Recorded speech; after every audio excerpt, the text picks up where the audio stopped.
Praise the Lord. ഞാൻ ഈ ഒരു വീഡിയോ നിങ്ങളുടെ മുൻപിൽ കൊണ്ടുവരുവാനുള്ള പ്രധാനപ്പെട്ട കാരണം എന്ന് പറയുന്നത്, നമ്മൾ ഈ അടുത്തിടയ്ക്ക് വളരെയധികം കേട്ടുകൊണ്ടിരിക്കുന്ന ഒന്നാണ് പരസ്യ യോഗത്തിനെ കുറിച്ചുള്ള അഭിപ്രായം. പരസ്യയോഗത്തെ കുറിച്ചുള്ള അഭിപ്രായങ്ങൾ എന്താണ്, അല്ലെങ്കിൽ വേദപുസ്തകം അതിനെക്കുറിച്ച് എന്ത് പറയുന്നു എന്നുള്ളതാണ് ഞാൻ നിങ്ങളുമായിട്ട് ഷെയർ ചെയ്യുവാനായിട്ട് ആഗ്രഹിക്കുന്ന പ്രധാനപ്പെട്ട വിഷയം. നമുക്കറിയാം, ബാംഗ്ലൂരിലുള്ള ബഥേൽ ദൈവസഭയുടെ അനുഗ്രഹീതനായ ശുശ്രൂഷകനാണ് പാസ്റ്റർ എം.എ. വർഗീസ്. അദ്ദേഹം ദീർഘനാളുകളായി കർത്താവിന്റെ മഹത്വമേറിയ ശുശ്രൂഷയോടുള്ള ബന്ധത്തിലായിരിക്കുന്ന അനുഗ്രഹീതനായ ദൈവദാസനാണ്. തന്നെയുമല്ല, നല്ല ഒരു ദൈവസഭയുടെ ധാരാളം ദൈവമക്കൾ ഒരുമിച്ച് കൂടുന്ന അനുഗ്രഹിക്കപ്പെട്ട ദൈവസഭയുടെ ഒരു ശുശ്രൂഷകൻ. പക്ഷെ പലപ്പോഴും അദ്ദേഹം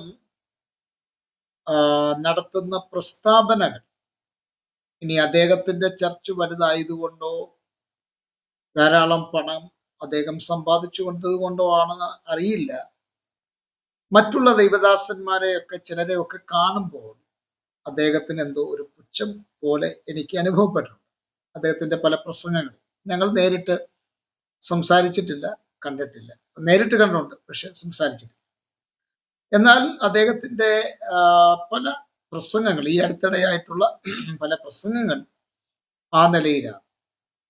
തന്നെയുമല്ല, വേദപുസ്തകത്തിൽ ഇല്ലാത്ത പല കാര്യങ്ങൾ അത് എക്സാഗുറേറ്റ് ചെയ്ത് അതിന്റെ ഹെർമനോട്ടിക്സിന്റെ ആ രീതികൾ പാലിക്കാതെ പലപ്പോഴും വ്യാഖ്യാനം ചെയ്യുന്നതും കേട്ടിട്ടുണ്ട്.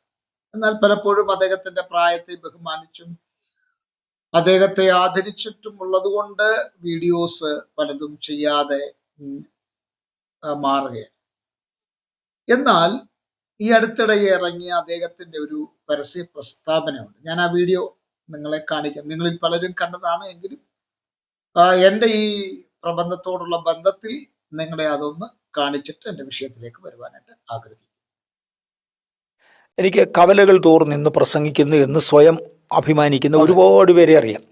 അവർ ജീവിതത്തിൻ്റെ ആരംഭം മുതൽ അന്ത്യം വരെ ഓടിയിട്ട് ഒരു 5000 പോട്ടപ്പം 1000 അക്രൈസ്തവരെ ക്രിസ്തുവിനെ പോലെ ആക്കിയെടുക്കാൻ ഒക്കുന്നില്ല, ഒന്നും ചെയ്യാൻ ഒക്കുന്നില്ല. പിന്നെ എന്തിനാ ഇവർ മെനക്കെടുന്നത്?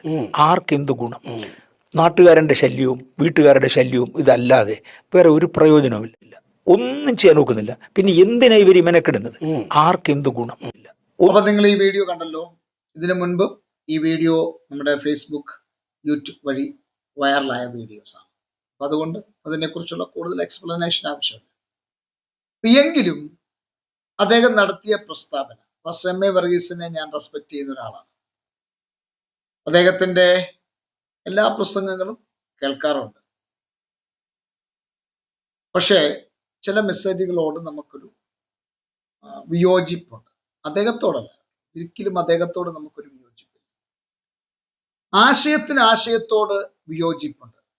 അതിന് തീർച്ചയായിട്ടും അതിപ്പം ഞാനിപ്പോൾ ഈ പറയുന്ന കാര്യങ്ങൾക്കാണെങ്കിൽ നിങ്ങൾക്കും വിയോജിപ്പുണ്ട് പല കാര്യങ്ങളും. അതുകൊണ്ടാണല്ലോ നെഗറ്റീവ് ആൻഡ് പോസിറ്റീവ്സ് ആയിട്ടുള്ള കമന്റ്സ് നമ്മുടെ കമന്റ് ബോക്സിൽ വരും. അപ്പോൾ ആശയത്തോടുള്ള വിയോജിപ്പ് മാത്രമേ ഉള്ളൂ. അദ്ദേഹത്തോട് പേഴ്സണലി യാതൊരു വിധമായ വിയോജിപ്പും ഇല്ല. അദ്ദേഹം ദീർഘമായ നാളുകൾ കർത്താവിന്റെ ശുശ്രൂഷയിൽ ഇരിക്കുന്ന ഒരു വ്യക്തി എന്ന നിലയിൽ ഐ ബിഗ് സല്യൂട്ട്, അദ്ദേഹത്തെ സല്യൂട്ട് ചെയ്യും. പക്ഷെ ആശയപരമായിട്ട് നമുക്ക് യോജിപ്പാൻ കഴിയാത്ത പല കാര്യങ്ങളിൽ ഒന്നാണ് ഇപ്പോൾ പരസ്യയോഗത്തിന്റെ പ്രതികരണം. അപ്പോൾ പരസ്യയോഗത്തിന്റെ പ്രതികരണത്തിലേക്ക് നമുക്ക് വരാം. വേദപുസ്തകത്തിൽ എന്താണ് അതിന്റെ തെളിവ്? നമ്മൾ ഈ റോൾ മോഡൽ എന്ന് പറയുന്ന ഒരു സംഭവം, റോൾ മോഡൽ അനുകരിക്കുന്നു. നമുക്ക് ഇവിടെ അനുകരിപ്പ് ഞാൻ കണ്ടുണ്ട്. ഈ ന്യൂജൻ, ഞാൻ ആരോടും എതിരുള്ള ഒരാളല്ല, ന്യൂജൻ. പക്ഷെ പലരെ അനുകരിക്കുകയാണ്. ഇപ്പൊ ചിലർ ബെന്നിഹിനെ അനുകരിക്കുന്നു, ചിലർ എം.എ. വർഗീസ് പാസ്റ്ററെ അനുകരിക്കുന്നു. അങ്ങനെ ഫേമസ് ആയിട്ടുള്ള പലരെയും അനുകരിക്കുന്നത് ഞാൻ കണ്ടു. ഇവൻ ചിലരുടെ പ്രസംഗ ശൈലിയൊക്കെ അതുപോലെ ഒപ്പിയെടുത്തിട്ട് അതേപോലെ ആ സെയിം ആയിട്ട് അനുകരിക്കുന്ന ധാരാളം പ്രിയപ്പെട്ടവരെ ഞാൻ കണ്ടു. നമുക്ക് സ്വന്തമായിട്ട് ഒരു ശൈലി ഇല്ലാത്തതിന്റെ പ്രശ്നമാണ്. നമ്മൾ ആരെ അനുകരിക്കാൻ പോകേണ്ട കാര്യമില്ല. നമുക്ക് എന്താണോ ശബ്ദം, പലരും യേശുദാസിനെ അനുകരിച്ച് പാടുന്നവർ നമ്മുടെ ക്രൈസ്തവ ലോകത്തിനകത്ത്. നിങ്ങളുടെ ശബ്ദം എന്താണോ ആ ശബ്ദം ഉപയോഗിക്കും. എൻ്റെ ശൈലി എന്താണോ ആ ശൈലി. അപ്പോ അതായിരിക്കും നല്ലത്. നമ്മൾ ഒരാളെ അനുകരിച്ച് പോകുമ്പോൾ ആ അനുകരണം പലപ്പോഴും അപകടത്തിലേക്ക് നമ്മളെ കൊണ്ടെത്തിക്കാറ്. അപ്പൊ അതുകൊണ്ട് തന്നെ നമുക്ക് അനുകരിക്കാൻ പറ്റുന്ന the best role model is none other than യേശുക്രിസ്തു മാത്രം. ഏതൊരു കാര്യത്തിനും നമുക്ക് അനുകരിക്കാൻ പറ്റുന്ന ഒരു വ്യക്തിത്വം, അത് യേശുക്രിസ്തുവാണ്. അപ്പൊ യേശുക്രിസ്തു 30 വർഷം തൻ്റെ മാതാപിതാക്കൾക്ക് കീഴ്പ്പെട്ടിരുന്നു എന്ന് വായിക്കുന്നു. തദനന്തരം കർത്താവ് തന്റെ ശുശ്രൂഷയ്ക്കായി പാദമോതുകയാണ്. അപ്പോ കർത്താവിനെ അയച്ചവന്റെ ഇഷ്ടം ചെയ്യുവാനായിട്ട് താൻ പാദമൂന്നുമ്പോൾ ഒരു സഭ ഉണ്ടാക്കിയിട്ട് ആ സഭയുടെ 4 ചുവരുകൾക്കുള്ളിലല്ല കർത്താവിന്റെ പ്രസംഗം ആരംഭിക്കുന്നത്. യേശുക്രിസ്തുവിന്റെ പ്രസംഗം ആരംഭിക്കുന്നത് ഒരു 4 ചുവരുകൾക്കുള്ളിലല്ല, മറിച്ച് ഒരു പരസ്യ സ്ഥലത്ത്. മർക്കോസിന്റെ സുവിശേഷം 1-ാം അധ്യായം 14-15 വാക്യങ്ങൾ നാം വായിച്ച് പഠിക്കുമ്പോൾ അവിടെ കർത്താവിന്റെ പരസ്യ ശുശ്രൂഷയുടെ ആരംഭം കാണുവാൻ കഴിയും. അവന്റെ പരസ്യ ശുശ്രൂഷയുടെ ആ ഒരു രീതി അല്ലെങ്കിൽ ആ സമയം നമുക്ക് കാണുവാൻ. അത് മാത്രമല്ല, ഗന്നസറത്ത് തടാകത്തിന്റെ കരയിൽ വന്നു നിൽക്കുമ്പോൾ പത്രോസിന്റെ പടകിൽ കയറി ഇരുന്ന് ജനത്തെ ഉപദേശിക്കുന്നത് നമുക്ക് കാണുവാൻ കഴിയും. ഇനി യേശുക്രിസ്തുവിന്റെ പ്രസംഗങ്ങൾ എടുത്തേ. മത്തായി സുവിശേഷം 5-ാം അധ്യായം ആരംഭിക്കുന്നത് തന്റെ ഗിരിപ്രഭാഷണമാണ്. 4 ചുവരിനുള്ളിലല്ല, ഗിരിപ്രഭാഷണം. അത് കഴിഞ്ഞിട്ട് കർത്താവ് പ്രാർത്ഥിക്കുവാൻ പോലും തെരഞ്ഞെടുത്ത സ്ഥലം വിജനമായ സ്ഥലം, ഒരു മുറിയല്ല. കർത്താവിന്റെ പ്രാർത്ഥനാ രീതികളും പ്രസംഗ ശൈലികളും ഉപദേശ രീതികളും ഒക്കെ എല്ലാം ഇറ്റ് വാസ് പബ്ലിക്. പരസ്യമായി ആണ് കർത്താവ് തന്റെ കാര്യങ്ങൾ അവിടെ ഏതൊരു ഉപദേശം നടത്തിയാലും, ഒരാളെ സൗഖ്യമാക്കിയാലും, ഇനി മരിച്ചവരെ ഉയർപ്പിക്കുന്ന വിഷയങ്ങളാണെന്ന് പറഞ്ഞാൽ പോലും എല്ലാം പരസ്യമായിട്ട് തന്നെയാണ് കർത്താവ്. അപ്പൊ പരസ്യയോഗത്തിന് അതിൻ്റെതായ ഒരു പ്രാധാന്യത ആദ്യം നൽകിയത് നമ്മുടെ വാഴ്ത്തപ്പെട്ട കർത്താവായ യേശുക്രിസ്തു. ഇപ്പൊ യേശുക്രിസ്തു ജീവിച്ചിരുന്ന കാലഘട്ടത്തിൽ 5000-ഓ 10,000-ഓ ഒന്നും നേടിയല്ല കർത്താവ് സ്വർഗാരോഹണം ചെയ്തത്. കേവലം 12 ശിഷ്യന്മാരെ താൻ ശക്തമായി തൻ്റെ പ്രവർത്തനത്തിന് വേണ്ടി സജ്ജരാക്കുകയാണ്. എന്നാൽ യേശുക്രിസ്തുവിനെ അനുഗമിച്ച ധാരാളം വ്യക്തികളുണ്ട്. എന്നാൽ യേശുക്രിസ്തുവിന്റെ ഫോക്കസ് എന്ന് പറയുന്നത് ആ 12 പേരിലായിരുന്നു. ആ 12 പേരിൽ താൻ കോൺസെൻട്രേഷൻ ചെയ്തതുകൊണ്ട്, ഫോക്കസ് ചെയ്തതുകൊണ്ട് ഇന്ന് ലോകത്തിന്റെ 5 വൻകരകളിലും സുവിശേഷത്തിന്റെ ദീപശിഖ ഇങ്ങനെ പടർന്ന് പന്തലിക്കുക. അതിങ്ങനെ പടർന്ന് പന്തലിക്കാനുള്ള കാരണം പരസ്യയോഗത്തിന്റെ പ്രാധാന്യതയാണ്. പരസ്യയോഗത്തിന്റെ അകത്തുള്ള പ്രാധാന്യത ശ്രദ്ധിക്കണം. അത് ഒന്ന്, ഈ പേഴ്സണൽ ഇവാഞ്ചലിസം എന്ന് പറയുന്ന സംഭവം. പേഴ്സണൽ ഇവാഞ്ചലിസം, വ്യക്തിപരമായ സുവിശേഷീകരണം, അത് സുവിശേഷീകരണത്തിന്റെ ഒരു മാസ് പോയിന്റ് ആണ്. 2, മാസ് ഇവാഞ്ചലിസം. അതായത് നമ്മളിപ്പോ നടത്തുന്ന ക്രൂസൈഡ്.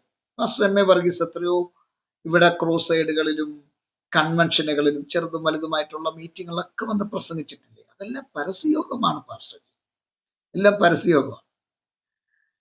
എത്രയോ കൺവെൻഷനുകളിൽ, എത്രയോ വേദികളിൽ പബ്ലിക്കായിട്ടുള്ള വേദികളിൽ വന്ന് പ്രസംഗിച്ചിട്ടില്ല. അതെല്ലാം പരസ്യയോഗം. അപ്പോ പരസ്യയോഗം അത്രയും തരം താഴുന്ന ഒന്നല്ല പരസ്യയോഗം എന്ന് പറയുന്നത്. കാരണം നമ്മുടെ കർത്താവ് അതാണ് ആദ്യം ചെയ്തത്. അതുകൊണ്ട് പരസ്യ കവലയിൽ നിന്നുകൊണ്ട് കർത്താവിനെ ഉയർത്തുന്നതിൽ ഇനി 1000 5000 പേര് സുവിശേഷം കേട്ട് മടങ്ങി വന്നില്ലയോ എന്നുള്ളതല്ലല്ലോ നമ്മുടെ കർത്താവിനെ അറിയിക്കുക എന്നുള്ളത്. അതല്ലേ കർത്താവിന്റെ ഗ്രേറ്റ് കമ്മീഷൻ എന്ന് പറയുന്നത്. പോകുവിൻ, നിങ്ങൾ സകല ജാതികളെയും സുവിശേഷം അറിയിച്ച് അവരെ എന്റെ ശിഷ്യരാക്കിക്കൊള്ളുവിൻ എന്നല്ലേ. അപ്പോ കർത്താവിന്റെ ആ പഠിപ്പിക്കലുകൾ എന്താണ്? നിങ്ങൾ സഭയ്ക്കകത്ത് നിന്ന് കാര്യങ്ങൾ ചെയ്യാനല്ല, പിന്നെ സഭയ്ക്ക് പുറത്തേക്ക് പോയി കാര്യങ്ങൾ ചെയ്യാനാണ് കർത്താവ് പഠിപ്പിച്ചിട്ടുള്ളത്. അതുകൊണ്ട് പരസ്യയോഗം നടത്തുന്നത് ഒരിക്കലും ശാപമായിട്ടോ അല്ലെങ്കിൽ അത് ദൈവനാമത്തിന് അപമാനമായിട്ടോ അല്ല. നമ്മൾ കാണുന്ന ഫലത്തെക്കുറിച്ച് അദ്ദേഹം പ്രസ്താവിക്കുന്നുണ്ട്. ഫലം എന്ന് പറയുന്നത് എന്താണ്? ഈ ഫലം, എൻ്റെ ഒരു ചോദ്യം, പസമേ വർഗീസ് കഠിന പ്രയത്നം ചെയ്തത് കൊണ്ടാണോ ഇന്നുള്ള ദൈവസഭയുടെ അത്രയും അംഗത്വം അവിടെ വന്നത്? അല്ലവേ അല്ല. സഭയ്ക്ക് വേണ്ടി പ്രവർത്തിച്ചില്ല എന്ന് ഞാൻ പറയുന്നില്ല, പ്രാർത്ഥിച്ചിട്ടില്ല എന്ന് ഞാൻ പറയുന്നില്ല, ഉപവസിച്ചിട്ടില്ല എന്ന് ഞാൻ പറയുന്നില്ല. അതിൽ ഭൂരിഭാഗം ജനവും ഇന്ന് അദ്ദേഹത്തിന്റെ പ്രവർത്തനങ്ങൾ കൊണ്ടല്ല വന്നത്. അതിന് 100 തെളിവുകൾ വേറെയുണ്ട്.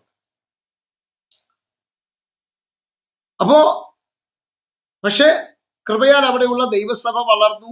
അദ്ദേഹത്തിന്റെ ആ സഭയുടെ പാസ്റ്ററായി മാറി. അങ്ങനെ വന്ന ഒരു ചരിത്രം, ആ ചരിത്രത്തിന്റെ പിന്നിലേക്ക് ഞാൻ പോകുന്നില്ല. അപ്പൊ ഇവിടെ നാം അറിയേണ്ട പ്രധാനപ്പെട്ട ഒരു കാര്യം, പരസ്യ ശുശ്രൂഷയിൽ നമ്മള് ഒരിക്കലും അതൊരു തരം താഴുന്ന സംഭവമല്ല. ഇനി അപ്പോസ്തല പ്രവൃത്തികളിലേക്ക് വരാം. അപ്പോസ്തലന്മാരെല്ലാം പരസ്യ ശുശ്രൂഷ ചെയ്തവരാണ്. പൗലോസൊക്കെ അരബയോഗ കുന്നിന്റെ മുകളിൽ കയറി നിന്നുകൊണ്ട്, പുഴവക്കത്ത് ചെന്ന് നിന്നുകൊണ്ട് എന്നുവേണ്ട തന്നെ കുറ്റം വിധിച്ച് കുറ്റാളിയായി തൻ്റെ കൈയും കാലും ആമത്തിലിട്ട് രാജാക്കന്മാരുടെ ചക്രവർത്തിമാരുടെ മുൻപിൽ താൻ നിൽക്കുമ്പോഴും താൻ പരസ്യമായി കർത്താവായ യേശു ക്രിസ്തുവിനെ ഉയർത്തുകയാണ്. അപ്പോ ഇതിനെയാണ് പരസ്യയോഗം എന്ന് പറയുന്നത്. ഇനി ഒരു കാര്യം കൂടെ പറയാൻ അവസാനം, ബാംഗ്ലൂരിലുള്ള ബദേൽ ഏജി ചർച്ചിന്റെ സൺഡേ ആരാധന നിങ്ങൾ ഓൺലൈനിൽ വിടുന്നു. പരസ്യയോഗം അത് തെറ്റാണെങ്കിൽ ഓൺലൈനിൽ നിങ്ങളുടെ ഒരു മീറ്റിങ്ങും വിടാൻ പാടില്ല. അത് അവിടെ നടക്കുന്ന ഉപവാസ പ്രാർത്ഥനകളാകട്ടെ, അവിടെ നടക്കുന്ന മറ്റ് മീറ്റിങ്ങൾ, ഞായറാഴ്ച ആരാധനകൾ, ഇവയൊന്നും ഓൺലൈനിൽ പബ്ലിഷ് ചെയ്യാൻ പാടില്ല. അത് ശാപമാണ് നിങ്ങളുടെ ഭാഷയിൽ. അത് തെറ്റാണ്. കാരണം എന്താണ്? നമ്മൾ ഒരു സൈഡ് പറയുമ്പോൾ മറു സൈഡുണ്ട്. ഇന്നത്തെ സോഷ്യൽ മീഡിയ ഏറ്റവും വലിയ പബ്ലിക് പ്ലാറ്റ്ഫോമാണ്. ആ പ്ലാറ്റ്ഫോം നമ്മൾ ഉപയോഗിക്കുന്നത് പബ്ലിക് പ്ലാറ്റ്ഫോം ആണെങ്കിൽ അതൊരു പരസ്യയോഗമാണ്. അപ്പൊ നമ്മുടെ സഭയുടെ ആരാധന ലൈവ് പോയാൽ അത് പരസ്യയോഗത്തിലേക്ക് മാറി. നമ്മുടെ ഉപവാസ പ്രാർത്ഥനകൾ ലൈവ് പോയാൽ അത് പരസ്യയോഗത്തിലേക്ക് മാറി. അപ്പൊ പരസ്യയോഗം തെറ്റാണെന്ന് പറയുമ്പോൾ ഈ സോഷ്യൽ മീഡിയകൾ ഒന്നും നിങ്ങൾ ഉപയോഗിക്കാൻ പാടില്ല. ഇവൻ WhatsApp, Facebook, live programmes, YouTubes, Instagram, ഇങ്ങനെയുള്ള ട്വിറ്റർ, അതുപോലെ ഇങ്ങനെയുള്ള യാതൊരു വിധമായ സോഷ്യൽ മാധ്യമങ്ങളും പസമേ Varghese and his church never do that. ഒരിക്കലും ചെയ്യാൻ പാടില്ല. അപ്പോ ഇവർക്ക് ഈ കാര്യങ്ങളെല്ലാം പരസ്യം ചെയ്യുകയും വേണം. എന്നാൽ പരസ്യയോഗത്തിൽ കവലകളിൽ നിന്ന് നട്ടുച്ച നേരത്ത് പൊരിവെയിലിൽ ഖണ്ഡശോഭം ചെയ്യുന്നവരെ ആക്ഷേപിക്കുകയും കൊണ്ട് ചെയ്താൽ അത് ദൈവത്തിന് നിരക്കാത്ത ഏറ്റവും വലിയ നീചമായ പ്രവൃത്തി. പസമേ വർഗീസ് അറിയേണ്ടതിന് ഒരു കാര്യം കൂടെ ആത്മാർത്ഥമായി പറയാം. താങ്കൾ ക്യാൻസർ രോഗിയായി ബാധിക്കപ്പെട്ട സമയത്ത് താങ്കൾക്ക് വേണ്ടി പ്രാർത്ഥിച്ചവരിൽ ഒരാളാണ് ഞാനും. അപ്പോൾ തന്നെ എന്നെ പോലുള്ള ധാരാളം ദൈവദാസൻ. അപ്പൊ ഇവരാരും, ഈ പ്രാർത്ഥിക്കുന്നവരാരും നിങ്ങൾക്കെതിരായിട്ടുള്ളവരല്ല, നിങ്ങളെ സ്നേഹിക്കുന്നവരാണ്. പക്ഷെ അവർക്കെതിരെ വാക്കുകൾ തൊടുത്തുവിടുമ്പോൾ ശ്രദ്ധിക്കുക, തരം താണു പോകുന്നത് നിങ്ങളുടെ ഡിഗ്നിറ്റിയാണ്, നിങ്ങളുടെ മാന്യതയാണ്. സോ ഒരു കാരണവശാൽ എം.എ. വർഗീസ് ഇങ്ങനെയുള്ള പ്രസ്താവനകൾ നടത്തരുത് എന്ന് ദൈവനാമത്തിൽ ഓർപ്പിച്ചു ഞാൻ എൻ്റെ വാക്കുകൾക്ക് ഇവിടെ വിരാമം കുറിക്കുന്നു. ദൈവം നമ്മെ എല്ലാവരെയും അനുഗ്രഹിക്കുമാറാകട്ടെ. Thank you so much.